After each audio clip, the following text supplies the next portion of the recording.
BJP JDS ದೋಸ್ತಿಗೆ final touch. ಮೈತ್ರಿಗೆ ಜೆಡಿಎಸ್ನಲ್ಲಿ ಅಪಸ್ವರ ಶುರುನ. ಮೈತ್ರಿ ಬಲವೋ ಬಲಹೀನತೆಯೋ? ದೋಸ್ತಿ ರಾಜಕೀಯ.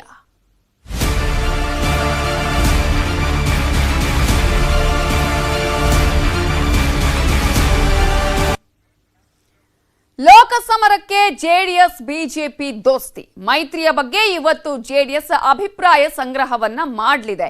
ಮುಖಂಡರು ಕಾರ್ಯಕರ್ತರ ಮಹತ್ವದ ಸಭೆಯನ್ನ ಕರೆಯಲಾಗಿದೆ. ಈ ಹಿನ್ನೆಲೆಯಲ್ಲಿ ಕಾರ್ಯಕರ್ತರು ಮುಖಂಡರು ಯಾವ ಅಭಿಪ್ರಾಯವನ್ನ ವ್ಯಕ್ತಪಡಿಸುತ್ತಾರೆ ಅನ್ನುವುದರ ಮೇಲೆ ನಿರ್ಣಯವನ್ನ ತೆಗೆದುಕೊಳ್ತಾರಾ ಅಂತ ಹೇಳಿದ್ರೆ ಈಗಾಗಲೇ ಯಾವ ನಿರ್ಧಾರವನ್ನ ತೆಗೆದುಕೊಳ್ಳಲಾಗಿದೆ. ಹಲವು ಬಾರಿ ಮೀಟಿಂಗ್ಗಳ ಮೇಲೆ ಮೀಟಿಂಗ್ ನಡೆದಿದೆ. ಹಾಗಾದ್ರೆ ಬಿಜೆಪಿ ನಾಯಕರ ಜೊತೆಗಿನ ಆ ಮೀಟಿಂಗ್ ನಲ್ಲಿ ಏನೆಲ್ಲ ನಿರ್ಣಯಗಳನ್ನ ಕೈಗೊಳ್ಳಲಾಗಿದೆ, ಇವತ್ತು ಏನ್ ಹೇಳ್ತಾರೆ? ಬೆಳಗ್ಗೆ 11 ಗಂಟೆಗೆ ಅರಮನೆ ಮೈದಾನದಲ್ಲಿ ಸಭೆಯನ್ನ ಕರೆಯಲಾಗಿದೆ. ಶಾಸಕರು, ಮುಖಂಡರು, ಕಾರ್ಯಕರ್ತರು ಭಾಗಿಯಾಗಲಿದ್ದಾರೆ ಈ ಒಂದು ಸಭೆಗೆ. ಮೈತ್ರಿಯ ಬಗ್ಗೆ ಎಲ್ಲರಿಂದಲೂ ಅವರು ಇವತ್ತು ಅಭಿಪ್ರಾಯವನ್ನ ಸಂಗ್ರಹ ಮಾಡಲಿದ್ದಾರೆ. ಸುಮಾರು 10,000 ಕಾರ್ಯಕರ್ತರು ಭಾಗಿಯಾಗುವಂತಹ ಸಾಧ್ಯತೆ ಇದೆ. 10,000 ಕಾರ್ಯಕರ್ತರು ಹಾಗೆಯೇ ನಾಯಕರು, ಯಾರ್ಯಾರು ಪ್ರಮುಖರಿದ್ದಾರೆ ಅವರೆಲ್ಲರೂ ಕೂಡ ಈ ಸಭೆಯಲ್ಲಿ ತಮ್ಮ ಅಭಿಪ್ರಾಯವನ್ನ ಹೇಳಿದ್ದಾರೆ. ಮೈತ್ರಿ ಬೇಕಾ ಬೇಡವಾ, ಮೈತ್ರಿ ಆದ್ರೆ ಅದರ ಸಾಧಕ ಬಾಧಕಗಳ ಬಗ್ಗೆ ಕೂಡ ಚರ್ಚೆಯನ್ನ ನಡೆಸಲಾಗುತ್ತೆ. ದೋಸ್ತಿ ರಾಜಕೀಯ ಬಹಳ ಜೋರಾಗಿ ಸೌಂಡ್ ಮಾಡ್ತಾ ಇರುವಂತಹ ಸಂದರ್ಭದಲ್ಲಿ ಈ ದೋಸ್ತಿ ರಾಜಕೀಯದ ವಿಚಾರಕ್ಕೆ ಸಂಬಂಧಪಟ್ಟ ಹಾಗೇನೆ ಅಭಿಪ್ರಾಯ ಸಂಗ್ರಹವನ್ನ ಮಾಡಲಿದೆ ಜೆಡಿಎಸ್.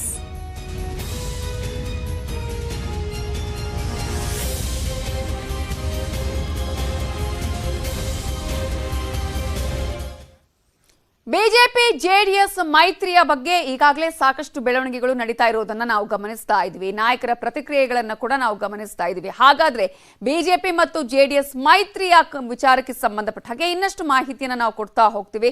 ಹಾಗಾದ್ರೆ ಇವತ್ತಿನ ಸಭೆಯಲ್ಲಿ ಏನೆಲ್ಲ ನಿರ್ಣಯಗಳನ್ನ ಕೈಗೊಳ್ಳಬಹುದು ಅನ್ನೋದು ಒಂದ್ ಕಡೆಯಾದ್ರೆ, ಜೆಡಿಎಸ್ ಬೃಹತ್ ಸಭೆಯನ್ನ ಇವತ್ತು ನಡೆಸುತ್ತಲ್ಲ, ಅಲ್ಲಿ ಬಿಜೆಪಿ ಜೆಡಿಎಸ್ ಮೈತ್ರಿಯ ಬಗ್ಗೆ ನಿರ್ಣಯವನ್ನ, ಒಂದು ನಿರ್ಧಾರವನ್ನ ತೆಗೆದುಕೊಳ್ಳುವಂತಹ ಸಾಧ್ಯತೆ ಇದೆ.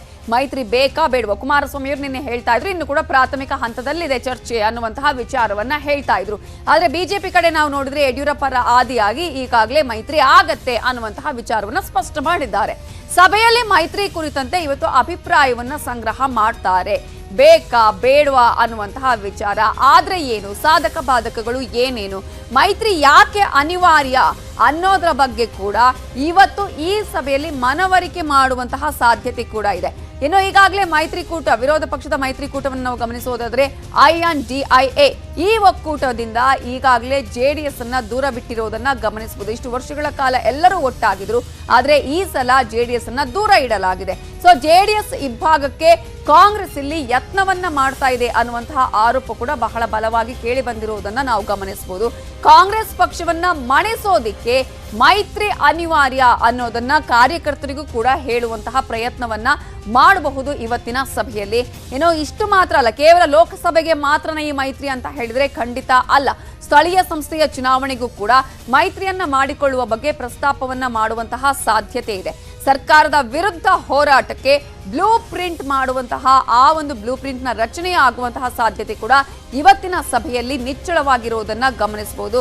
ಇನ್ನು ಮುಖಂಡರು, ಕಾರ್ಯಕರ್ತರಿಗೆ ಮನವರಿಕೆಯ ಪ್ರಯತ್ನ ಬಹಳ ಇಂಪಾರ್ಟೆಂಟ್ ಆಗುತ್ತೆ. ಯಾಕಂದ್ರೆ ಈಗಾಗಲೇ ಜಾತ್ಯತೀತ ತತ್ವದ ಆಧಾರದ ಮೇಲೆ ಜೆಡಿಎಸ್ ಇರೋದನ್ನ ನಾವು ಗಮನಿಸ್ತಾ ಇದೀವಿ. ಈಗಾಗಲೇ ಅನೇಕ ನಾಯಕರು ಕೂಡ ಹೇಳಿದ್ರು. ಈಗ ಕಾಂಗ್ರೆಸ್ ಕೂಡ ಇದೇ ಆರೋಪವನ್ನ ಮಾಡ್ತಾ ಇದೆ. ಹೇಳಿದ್ದೊಂದು, ಮಾಡ್ತಾ ಇರೋದು ಒಂದು. ನಾವು ಹಿಂದೆನೆ ಹೇಳಿದ್ವಿ ಬಿಜೆಪಿಯ ಬಿ ಟೀಮ್ ಜೆಡಿಎಸ್ ಅನ್ನುವಂತಹ ಮಾತನ್ನ ಹೇಳ್ತಾ ಇದ್ವಿ, ಆದ್ರೆ ಈಗ ಅದು ಸತ್ಯ ಆಗ್ತಾ ಇದೆ ಅನ್ನುವಂತಹ ಮಾತನ್ನ ಹೇಳ್ತಾ ಇದ್ರು. ಹಾಗಾದ್ರೆ ಮೈತ್ರಿಯ ಬಗ್ಗೆ ಬಿಜೆಪಿ ಮತ್ತು ಜೆಡಿಎಸ್ ನಾಯಕರು ಏನ್ ಹೇಳಿದ್ದಾರೆ ನೋಡೋಣ. ಪ್ರಾಥಮಿಕ ಹಂತದ ಚರ್ಚೆಗಳು, ದೇವೇಗೌಡರು ಒಪ್ಪಿದ್ದಾರೋ ಒಪ್ಪಿಲ್ವೋ ಇದೆಲ್ಲ ನಾಳೆ ಮುಂದಕ್ಕೆ ಗೊತ್ತಾಗುತ್ತೆ ನಿಮಗೆ. ರಾಜ್ಯದ ಹಿತದೃಷ್ಟಿ, ರಾಜ್ಯದಲ್ಲಿ ಇವತ್ತು ನಡೀತಿರ್ತಕ್ಕಂಥ ಕೆಟ್ಟ ಸರ್ಕಾರದ ಹಿನ್ನೆಲೆ, ಇವತ್ತು ಇಂಥ ಪರಿಸ್ಥಿತಿಯಲ್ಲಿ ಹಿತದೃಷ್ಟಿಯಿಂದ ಕೆಲವು ತೀರ್ಮಾನಗಳಾಗ್ತವೆ. ಸ್ವಲ್ಪ ಸಮಯ ಕಾಯೋಣ, ಆ ಥರ ಇಲ್ಲ ನನಗೇನು. ಇಲ್ಲಿಯ ರಾಜ್ಯದಲ್ಲಿ ನಡೀತಿರತಕ್ಕಂಥ ಇಂಥ ಒಂದು ಕೆಟ್ಟ ಆಡಳಿತ 2 ತಿಂಗಳಿಗೆ ಜನ ಏನು ಬೇಸತ್ತಿದ್ದಾರೆ, ಅದಕ್ಕೆ ಕೆಲವು ನಿರ್ಣಯಗಳು ಮಾಡಬೇಕಾಗುತ್ತೆ. ರಾಜಕೀಯವಾಗಿ ಒಂದಾಗಿರೋದು ಬಹಳ ಸ್ವಾಗತಾರ್ಹ, ಆದ್ರೆ ಸೀಟು ವಿವರಗಳು ಇನ್ನ ಯಾವುದು ಅಂತಿಮವಾಗಿಲ್ಲ. ರಾಜಕೀಯವಾಗಿ ಒಂದಾಗಿರೋದು ಬಹಳ ಸ್ವಾಗತಾರ್ಹ, ಆದ್ರೆ ಸೀಟು ವಿವರಗಳು ಇನ್ನ ಯಾವುದು ಅಂತಿಮವಾಗಿಲ್ಲ. ಇವತ್ತೇನು ಲೋಕಸಭೆಗೆ ಪ್ರಾರಂಭ ಆಗಿದೆ, ಲೋಕಸಭಾದಿಂದ ಸ್ಪಷ್ಟವಾಗಿ ಇನ್ನೂ ಏನು ಅಧಿಕೃತವಾಗಿ ಯಾವುದು ಆಗಿಲ್ಲ. ನೋಡೋಣ ಇನ್ನ, ಯಾಕೆಂದ್ರೆ ಈಗ ಲೋಕಸಭಾ ಚುನಾವಣೆಯಲ್ಲಿ ನಮಗೇನು ಅಷ್ಟು ಸವಾಲುಗಳೇನು ಬರುವಂಥದ್ದೇನಿಲ್ಲ. ನಮ್ದು ಅವ್ರದ್ದು ಅಕಾಮಡೇಟಿವ್ ಆಗಿ ಹೇಗೆ ಮಾಡ್ಬೋದು, ನಮ್ಮಲ್ಲಿ ಒಳಗಿದ್ದಂತ ಚುನಾಯಿತ ಅಭ್ಯರ್ಥಿಗಳು ಯಾರಿದ್ದಾರೆ ಅವರ ಕಾಳಜಿಯನ್ನು ಹೇಗೆ ವಹಿಸಬಹುದು, ಅವ್ರ ಭವಿಷ್ಯದ ಬಗ್ಗೆ ಏನ್ ನಿರ್ಧಾರ ತಗೊಳ್ಬೇಕು ಅನ್ನೋಂಥದ್ದನ್ನ ಎಲ್ಲಾರನ್ನೂ ವಿಶ್ವಾಸಕ್ಕೆ ತಗೊಂಡು ಕ್ರಮ ವಹಿಸುವಂತದ್ದಾಗುತ್ತೆ. ಹೀಗಾಗಿ ಯಾವುದನ್ನು ಹಾಗೆ ರಾತ್ರೋರಾತ್ರಿ ತಗೊಂಡಿರುವಂತದ್ದು ಯಾವುದೂ ಇಲ್ವಲ್ಲ. ಇದೇನು ಕೇವಲ ಒಂದು ವರಿಷ್ಠ ಮಟ್ಟ ಅಂತಲ್ಲ, ತಳ ಹಂತದಿಂದ ಹಿಡಿದು ಎಲ್ಲಾ ಹಂತದಲ್ಲೂ ಚರ್ಚೆಗಳು ಮಾಡ್ಕೊಂಡಿದ್ದಾರೆ. ಮತ್ತು ಜೆಡಿಎಸ್ ಪಕ್ಷದಲ್ಲೂ ಎಲ್ಲಾರನ್ನೂ ವಿಶ್ವಾಸಕ್ಕೆ ತಗೊಂಡು ಅವರು ಚರ್ಚೆ ಮಾಡಿದ್ದಾರೆ. ನಮ್ಮ ವರಿಷ್ಠರಲ್ಲೂ ಇದನ್ನ ಸಾಕಷ್ಟು ಚರ್ಚೆಯನ್ನು ಮಾಡಿಕೊಂಡು ಯಾವ ರೀತಿ ಹೋಗಬೇಕು ಅನ್ನೋಂಥದ್ದು ಅಧಿಕೃತವಾಗಿ ಜೆಡಿಎಸ್ ಪಕ್ಷ ಘೋಷಣೆ ಮಾಡಿಕೊಂಡ ನಂತರ ಇನ್ನು ಮಿಕ್ಕಿದ ಪ್ರಕ್ರಿಯೆಗಳು ಯಾವ ರೀತಿ ಏನಾಗಬೇಕು ಅನ್ನೋಂಥದ್ದನ್ನ ಸರ್ವೋಚ್ಚ ನಾಯಕರಾಗಿರುವಂತಹ ಕರ್ನಾಟಕದಲ್ಲಿ ಯಡಿಯೂರಪ್ಪಜಿಯವರು ಈಗಾಗಲೇ ಮಾಹಿತಿಯನ್ನ, ಅಭಿಪ್ರಾಯಗಳನ್ನ ಕುಮಾರಸ್ವಾಮಿ ಅವರು ಹಾಗೆಯೇ ಬಿಜೆಪಿ ನಾಯಕರುಗಳು ಹೇಳಿದಂತಹ ಹೇಳಿಕೆಗಳನ್ನ ನಾವು ಗಮನಿಸಿದ್ವಿ. ಈಗ ಮೈತ್ರಿ ವಿಚಾರ ಬರ್ತಾ ಇದ್ದ ಹಾಗೇನೆ ಈಗ ಜೆಡಿಎಸ್ ನಲ್ಲೇ ಅಪಸ್ವರ ಆರಂಭ ಆಗಿದೆ. ಕೆಲವು ಜೆಡಿಎಸ್ ಶಾಸಕರು ತೀವ್ರ ಅಸಮಾಧಾನವನ್ನ ಹೊರಹಾಕಿದ್ದಾರೆ. ಬಿಜೆಪಿ ಮತ್ತು ಜೆಡಿಎಸ್ ಮೈತ್ರಿಯ ವಿಚಾರಕ್ಕೆ ಸಂಬಂಧಪಟ್ಟ ಹಾಗೆ ಇದು ರಾಜ್ಯದ ಜನರ ಒಳಿತಿಗಾಗಿ ಅಂತ ಕುಮಾರಸ್ವಾಮಿ ಅವರು ನಿನ್ನೆ ಹೇಳ್ತಾ ಇದ್ರು. ಆದ್ರೆ ಇದು ಅವರ ಒಳಿತಿಗಾಗಿ ಅಂತ ಹೇಳಿ ಕಾಂಗ್ರೆಸ್ನವರು ಹೇಳ್ತಾ ಇದ್ದಾರೆ. ತಮ್ಮ ರಾಜಕೀಯ ಭವಿಷ್ಯಕ್ಕೆ ಹಿನ್ನಡೆ ಅಂತ ಹೇಳಿ ಅನೇಕ ಶಾಸಕರುಗಳು ಕೂಡ ಈಗ ಬೇಸರವನ್ನ ವ್ಯಕ್ತಪಡಿಸ್ತಾ ಇದ್ದಾರಂತೆ ಜೆಡಿಎಸ್ನ ಶಾಸಕರುಗಳು. ಇನ್ನು ಶಾಸಕ ಶರಣಗೌಡ ಕಂದಕೂರ, ದೇವದುರ್ಗ ಶಾಸಕಿ ಕರಿಯಮ್ಮ ಅವರು ಕೂಡ ಈ ಒಂದು ಮೈತ್ರಿಯ ಬಗ್ಗೆ ಬೇಸರವನ್ನ ವ್ಯಕ್ತಪಡಿಸಿದ್ದಾರೆ ಅನ್ನುವಂತಹ ಮಾತುಗಳು ಕೂಡ ಈಗಾಗಲೇ ಕೇಳಿ ಬರ್ತಾ ಇದೆ. ಪ್ರಮುಖವಾಗಿ ಜೆಡಿಎಸ್ ಬಿಜೆಪಿ ಮೈತ್ರಿ ಆದ್ರೆ ಇದರಲ್ಲಿ ಯಾರಿಗೆ ಲಾಭ ಅನ್ನೋದನ್ನ ಹೊರತುಪಡಿಸಿ ನಾವು ಗಮನಿಸೋದಾದ್ರೆ ಯಾಕೆ ಜೆಡಿಎಸ್ ನಲ್ಲೇ ಈಗ ಇಂತಹ ಒಂದು ಅಪಸ್ವರ ಕೇಳಿ ಬರ್ತಾ ಇದೆ ಅನ್ನೋದನ್ನ ಕೂಡ ನಾವು ಗಮನಿಸ್ತಾ ಹೋಗೋಣ.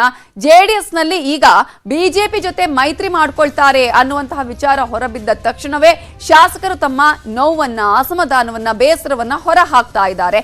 ಯಾಕೆ ಜೆಡಿಎಸ್ ಜಾತ್ಯತೀತ ಸಿದ್ಧಾಂತಕ್ಕೆ ಇದು ಧಕ್ಕೆಯಾಗತ್ತೆ ಅನ್ನುವಂತಹ ವಿಚಾರವನ್ನ ಹೇಳ್ತಾ ಇದ್ದಾರೆ. ಬಿಜೆಪಿಯ ಬಿ ಟೀಮ್ ಅನ್ನುವಂತಹ ಆರೋಪ ಆಲ್ರೆಡಿ ನಾವು ಕಳೆದ ಎಲೆಕ್ಷನ್ ನಲ್ಲೂ ಕೂಡ ಗಮನಿಸಿದ್ವಿ. ಈ ಆರೋಪ ಇಲ್ಲಿವರೆಗೂ ಕೂಡ ಸತ್ಯಕ್ಕೆ ದೂರವಾದಂತಹ ಮಾತು ಅಂತ ಹೇಳ್ತಾ ಇದ್ರು. ಬಟ್ ಈಗ ಆ ಆರೋಪ ಸತ್ಯ ಆಗತ್ತೆ. ಕೆಲವೆಡೆ ನಿರ್ಣಾಯಕ ಅಹಿಂದ ಮತಗಳು ಕೂಡ ಛಿದ್ರ ಆಗುವಂತಹ ಸಾಧ್ಯತೆಗಳು ಇದೆ. ಜೆಡಿಎಸ್ಗೆ ಇದ್ದಂತಹ ಮತಗಳು ಅದು ಬೇರ್ಪಡಾಗುವಂತಹ ಚಾನ್ಸಸ್ ಕೂಡ ಇದೆ. ಜೆಡಿಎಸ್ ಕಾರ್ಯಕರ್ತರು ಪಕ್ಷಾಂತರ ಆಗುವಂತಹ ಭೀತಿ, ಇದೇ ಕಾರಣ, ಬಹಳ ಇಂಪಾರ್ಟೆಂಟ್ ಆದಂತಹ ಕಾರಣ ಅಂತ ಹೇಳಿದ್ರೆ ಇದು ತಮ್ಮ ರಾಜಕೀಯ ಭವಿಷ್ಯಕ್ಕೆ ಹಿನ್ನಡೆ ಅಂತ ಹೇಳಿ ಈಗಾಗಲೇ ಅನೇಕರು ಬೇಸರವನ್ನ ವ್ಯಕ್ತಪಡಿಸಿರೋದನ್ನ ಕೂಡ ನಾವಿಲ್ಲಿ ಗಮನಿಸಬಹುದು. ಕೆಲ ಶಾಸಕರು ಈಗಾಗಲೇ ಕಾಂಗ್ರೆಸ್ನತ್ತ ಮುಖ ಮಾಡಿದ್ದಾರೆ. ಆ ಮುಖ ಮಾಡಿರುವಂತಹ ಶಾಸಕರನ್ನ ಮತ್ತೆ ಹಿಡಿದಿಟ್ಟುಕೊಳ್ಳುವಂತಹ ಪ್ರಯತ್ನ ಒಂದು ಕಡೆಯಾದ್ರೆ, ಕೆಲವರು ಈಗಾಗಲೇ ಕಾಂಗ್ರೆಸ್ನತ್ತ ಹೋಗುವಂತಹ ಸಾಧ್ಯತೆಗಳು ಕೂಡ ಕಂಡು ಬರ್ತಾ ಇದೆ. ಇದೇ ಕಾರಣಕ್ಕಾಗಿ ಬೇಸರವನ್ನ ವ್ಯಕ್ತಪಡಿಸ್ತಾ ಇದ್ದಾರೆ, ಇದಕ್ಕೆ ವಿರೋಧವನ್ನ ವ್ಯಕ್ತಪಡಿಸ್ತಾ ಇರೋದನ್ನ ನಾವು ಗಮನಿಸಬಹುದು. ಇವೆಲ್ಲದರ ಬಗ್ಗೆ ಇನ್ನಷ್ಟು ಡೀಟೇಲ್ಸ್ ಕೊಡೋದಕ್ಕೆ ನಮ್ಮ ರಿಪೋರ್ಟರ್ ಶಿವಪ್ರಸಾದ್ ಈಗ ನೇರ ಸಂಪರ್ಕದಲ್ಲಿ ಜಾಯ್ನ್ ಆಗಿದ್ದಾರೆ. ಶಿವಪ್ರಸಾದ್, ಈಗಾಗಲೇ ಬಿಜೆಪಿ ಜೆಡಿಎಸ್ ಮೈತ್ರಿಯ ಬಗ್ಗೆ ಇವತ್ತು ಕಾರ್ಯಕರ್ತರ ಆಗಿರ್ಬೋದು, ಮುಖಂಡರುಗಳಿಂದ ಅಭಿಪ್ರಾಯ ಸಂಗ್ರಹ ಆಗತ್ತಾ ಅಥವಾ ಅವರಿಗೆ ಮನವರಿಕೆ ಮಾಡುವಂತಹ ಪ್ರಯತ್ನ ಆಗತ್ತಾ ಅನ್ನೋದು ಒಂದು ಕಡೆಯಾದ್ರೆ, ಈ ಮೈತ್ರಿ ಈಗ ಜೆಡಿಎಸ್ ನಲ್ಲೇ ಅಪಸ್ವರಕ್ಕೆ ಕಾರಣ ಆಗಿದೆ. ಮೂರೂ ಪಕ್ಷಗಳ ಮೇಲೆ ಆಗುವಂತಹ ಪರಿಣಾಮಗಳ ಬಗ್ಗೆ ಮಾತನಾಡೋದಾದ್ರೆ ನವಿತಾ, ಒಂದು ಸೆಂಟೆನ್ಸ್ ಇದೆ, ಯಾವುದು ಅಸಾಧ್ಯ ಅಲ್ಲ ಅನ್ನುವಂಥದ್ದು. ಬಹುಶಃ ಇದು ರಾಜಕೀಯ ವಲಯಕ್ಕೆ ಈ ಒಂದು ವರ್ಡ್ ತುಂಬಾನೇ ಸೂಕ್ತ ಆಗುತ್ತೆ. ಏನು ಪಕ್ಷ, ಸಿದ್ಧಾಂತ, ನಿಷ್ಠೆ ಇವೆಲ್ಲ ಮಾತನಾಡ್ತಾರೆ ರಾಜಕೀಯ ಪಕ್ಷದ ನಾಯಕರು. ಆದ್ರೆ ಅಧಿಕಾರದ ವಿಚಾರ ಅಂತ ಬಂದಾಗ ಎಲ್ಲವನ್ನ ಮರೆತು ದೋಸ್ತಿ ಆಗ್ತಾರೆ. ಅದೇ ರೀತಿಯಾಗಿ ಈಗ ಜೆಡಿಎಸ್ ಮತ್ತೆ ಬಿಜೆಪಿ ಮಾಡ್ಕೊಂಡು ಹೊರಟಿರುವಂತದ್ದು. ಈ ಕೆಲವು ದಿನಗಳ ಹಿಂದೆ ಅಷ್ಟೇ ದೇವೇಗೌಡರು ಹೇಳಿದ್ರು, ನಾವು ಯಾವುದೇ ಪಕ್ಷದ ಜೊತೆ ನಾವು ಹೊಂದಾಣಿಕೆ ಇಲ್ಲ, ನಾವು ಸ್ವತಂತ್ರವಾಗಿ ಸ್ಪರ್ಧೆ ಮಾಡ್ತೀವಿ, ನಾವೆಲ್ಲಾ ಕಡೆ ಕ್ಷೇತ್ರದಲ್ಲೂ ಕೂಡ ಆಗಕ್ಕಾಗ್ಲಿಲ್ಲ ಅಂದು ಅಭ್ಯರ್ಥಿಗಳನ್ನ ಗೆಲ್ಲುವಂತ ಕ್ಷೇತ್ರದಲ್ಲಿ ಆಗ್ತೀವಿ, ಬೇರೆ ಪಕ್ಷದ ಕದ ತಟ್ಟುವಂತ ಪ್ರಶ್ನೆ ಇಲ್ಲ ಅಂತೇಳಿ ಕಡ್ಡಿ ಮುರಿದ ಹಾಗೆ ಹೇಳಿದ್ರು. ಆದ್ರೆ ಇವಾಗ ಅದೇ ದೇವೇಗೌಡರು, ಅದೇ ಕುಮಾರಸ್ವಾಮಿ, ಅದೇ ದೇವೇಗೌಡರು ಅಮಿತ್ ಶಾ ಮೋದಿ ಅವರನ್ನ ಭೇಟಿ ಮಾಡಿ ಮೈತ್ರಿ ಮಾತುಕತೆಯನ್ನ ಮಾತಾಡ್ಕೊಂಡು ಬಂದಿದ್ದಾರೆ. 4ರಿಂದ 5 ಸ್ಥಾನಗಳನ್ನು ಲೋಕಸಭಾ ಚುನಾವಣೆಯಲ್ಲಿ ಬಿಟ್ಕೊಟ್ರೆ ನಾವು ಮೈತ್ರಿ ಆಗೋದಕ್ಕೆ ಸಿದ್ಧ ಅನ್ನುವಂತ ಒಂದು ಷರತ್ತನ್ನ ಹಾಕಿದ್ದಾರೆ. ಅದಕ್ಕೂ ಬಿಜೆಪಿ ಹೈಕಮಾಂಡ್ ಬಹುತೇಕ ಒಪ್ಕೊಂಡಿದ್ದಾರೆ.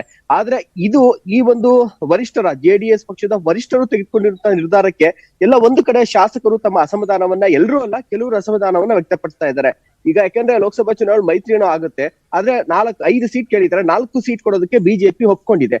ಆದ್ರೆ ಆ 4 ಸೀಟ್ ಅಲ್ಗಡೆ ಬಹುತೇಕ 3 ಸೀಟ್ಗಳು ದೇವೇಗೌಡರ ಕುಟುಂಬದವರೇ ಸ್ಪರ್ಧೆ ಮಾಡುವಂತ ಸಾಧ್ಯತೆಗಳಿದೆ. ಹೀಗಾಗಿ ನಮ್ಗೇನ್ ಲಾಭ ಅನ್ನುವಂಥದ್ದು ಒಂದ್ ಕಡೆ.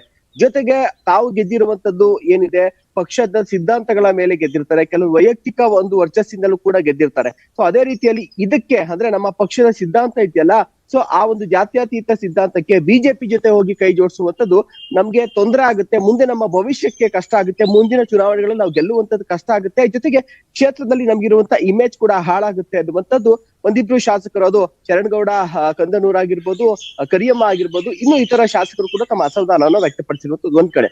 ಈಗ ಆಲ್ರೆಡಿ ಬಹಿರಂಗವಾಗಿ ಎಲ್ಲಾ ಬಹುತೇಕ ನಾಯಕರು ಜೆಡಿಎಸ್ ಆಗಿರ್ಬೋದು ಬಿಜೆಪಿಯವರು ಕೂಡ ಹೇಳ್ಬಿಟ್ಟಿದ್ದಾರೆ ಮೈತ್ರಿ ಖಚಿತ ಅನ್ನುವಂಥದ್ದು. ಸೊ ಇವತ್ತು ಒಂದು 11 ಗಂಟೆಗೆ ಅರಮನೆ ಮೈದಾನದಲ್ಲಿ ಜೆಡಿಎಸ್ ನ ವರಿಷ್ಠರು ದೇವೇಗೌಡ, ಕುಮಾರಸ್ವಾಮಿ ಸೇರಿದಂತೆ ರೇವಣ್ಣ, ಸಿಎಂ ಇಬ್ರಾಹಿಂ ಎಲ್ಲರೂ ಕೂಡ ಸೇರಿ ಒಂದು ಸಭೆಯನ್ನ ಕರೆದಿದ್ದಾರೆ, ಒಂದು ದೊಡ್ಡ ಸಮಾವೇಶವನ್ನ ಮಾಡ್ತಿದ್ದಾರೆ.